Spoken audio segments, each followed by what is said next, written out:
Portanto, comprovado que se tem adotado o cumprimento da jurisprudência deste Supremo Tribunal Federal, que tinha sido firmada até aqui, na interpretação e aplicação de normas que cuidam da necessidade de autorização prévia específica para a criação de empresas estatais, empresas públicas e sociedades de economia mista.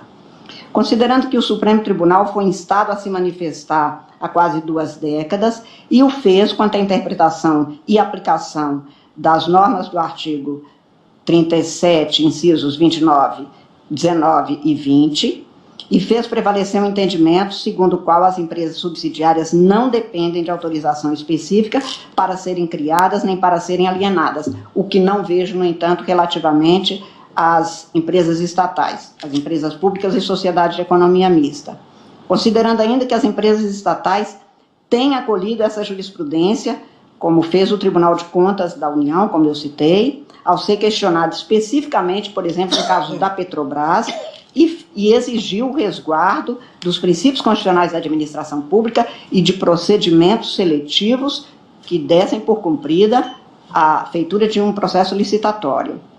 Considerando ainda que as quase 100 subsidiárias de empresas estatais não foram autorizadas por lei para serem adquiridas, aplicando-se aquela jurisprudência do Supremo, eu, com as devidas vênias do ministro relator e do ministro Fachin, estou votando, senhor presidente, no sentido de referendar apenas em parte, ministro, a medida cautelar deferida pelo ministro Lewandowski, para conferir, como Vossa Excelência conferiu, interpretação conforme a Constituição, ao artigo 29, inciso 18 da Lei 13.303, afirmando que, quanto às empresas públicas, sociedades de economia mista, há exigência de autorização legislativa prévia para criar e, portanto, também para alienar, porque ela deixa de ser estatal e muda a sua natureza. Foi enfatizado pelo ministro também Alexandre de Moraes. Para criar e alienar. Para alienar também, porque aí ela deixa de ser estatal, muda-se o aparato. Mas a empresa, apenas a estatal, não a subsidiária.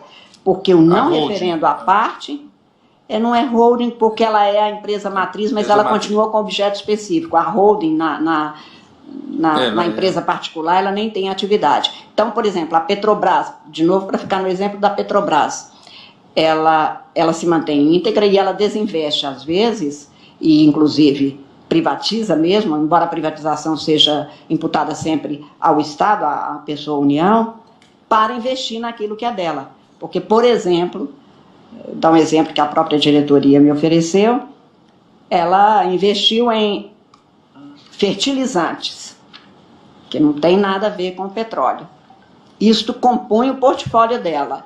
Para alienar, ela comprou sem autorização, e para alienar, até para investir no que é a atividade dela, não está em jogo porque não foi autorizado legislativamente, se essa aquisição feriu a lei também da Petrobras. Não interessa, a essa altura agora que ela quer desinvestir para investir no dela. Então não é holding no sentido tradicional, porque a holding pode ser apenas a que coordena todas as outras. No caso do Estado, nós não temos essa situação.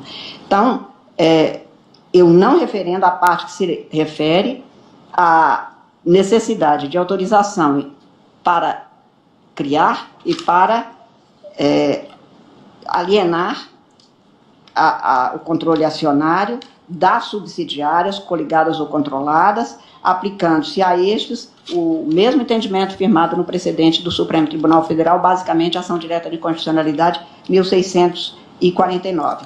E na esteira, enfatizando ainda uma vez, de cujo resultado se adotaram as práticas administrativas que têm prevalecido nestas duas últimas décadas.